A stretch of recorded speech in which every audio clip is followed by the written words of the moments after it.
Antes de criar o sistema de sala, vamos refazer o sistema de buffer de mensagens. O que fizemos no vídeo passado não é seguro com grandes volumes de mensagens. No diretório server, vamos criar um arquivo chamado MessageBuffer. Nele, vamos importar a biblioteca async e sobre a condição de type checking igual a true. Vamos importar controller e messageType.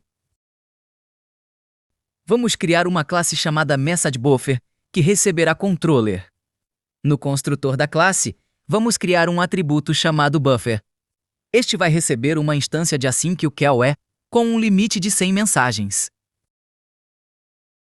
Vamos criar um método que adiciona mensagens ao buffer e chamá-la de addBuffer. Esse método irá receber como parâmetro a mensagem que será adicionada.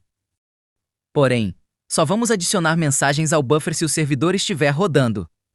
Não podemos esquecer de criar um atributo para controller.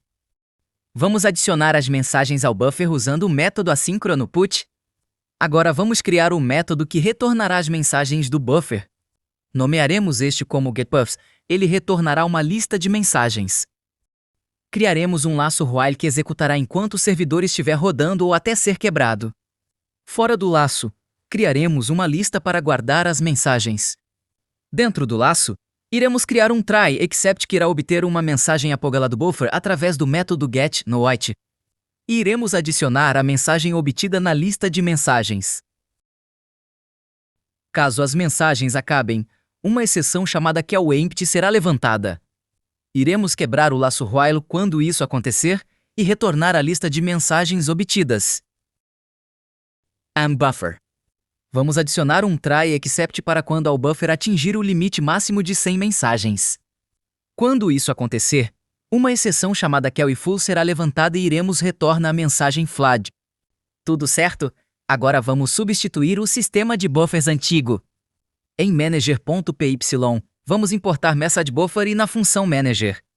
Vamos iniciar uma instância de MessageBuffer e passá-la para receiver e para TimeStepController. Em receiver, vamos adicionar o parâmetro MessageBuffer junto da tipagem e substituir a adição ao buffer antigo pelo atual. Vamos capturar o retorno da adição para no futuro tratarmos o problema de flood. Em TimeStepController também vamos adicionar o parâmetro MessageBuffer, junto da tipagem e passá-lo para MessageProcessor.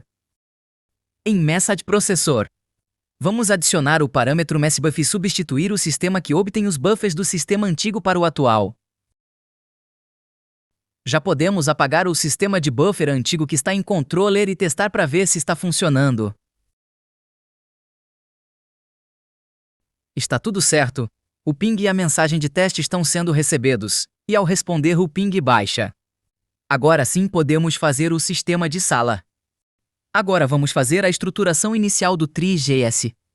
No arquivo index, HTML, vamos importar o arquivo index e vamos criá-lo no nosso projeto. Vamos criar um diretório static.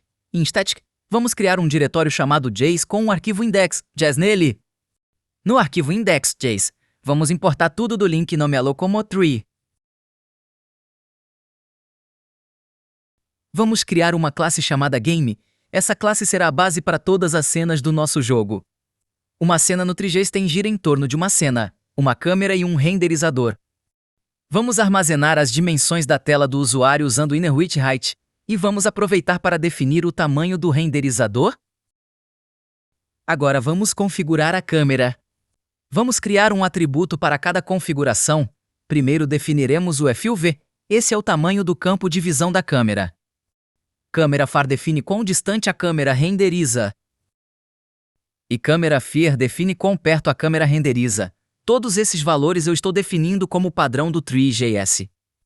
Para terminar a configuração da câmera, criaremos câmera aspect e definir perspectiva da câmera, que nada mais é do que o width dividido por height. Vamos passar essas configurações para a câmera.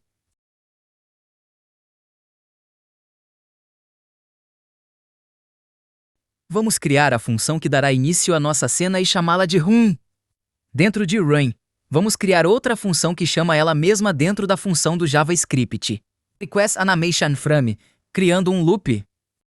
Vamos usar o método render do renderizador, passando a cena e a câmera. No construtor da classe, Vamos adicionar o elemento do renderizador no HTML, passando o atributo DOM_element ao pathchild.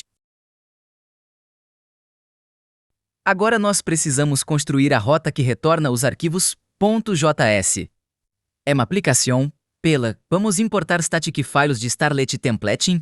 Em init, vamos definir a rota JS no método mount e como segundo parâmetro vamos instanciar static files, passando o caminho para o diretório JS do front-end. Vamos aproveitar e fazer o mesmo para a rota que retorna arquivo CSS.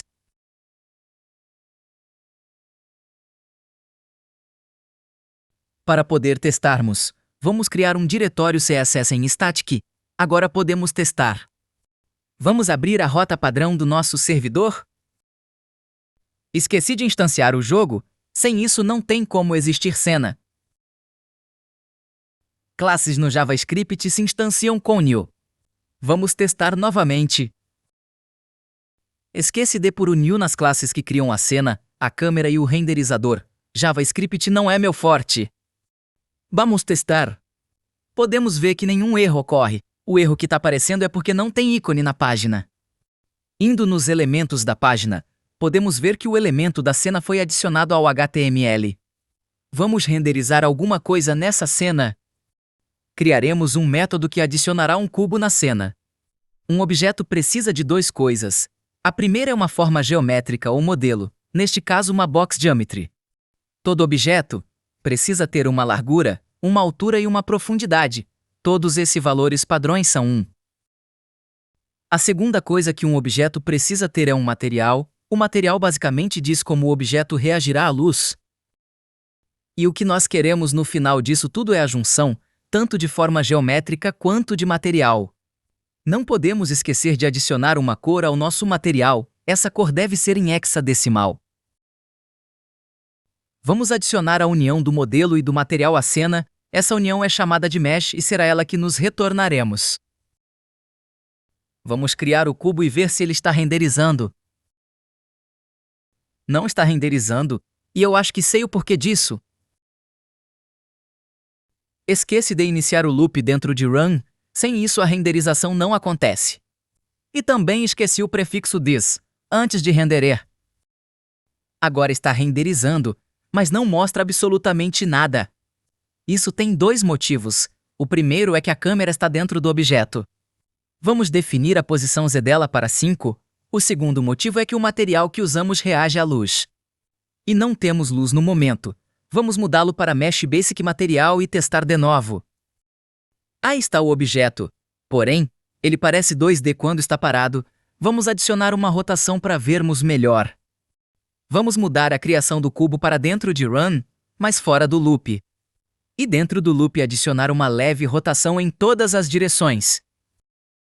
Aí está o cubo 3D. Como este vídeo está ficando longo, eu vou parar por aqui. No próximo vídeo continuamos. Valeu por assistir!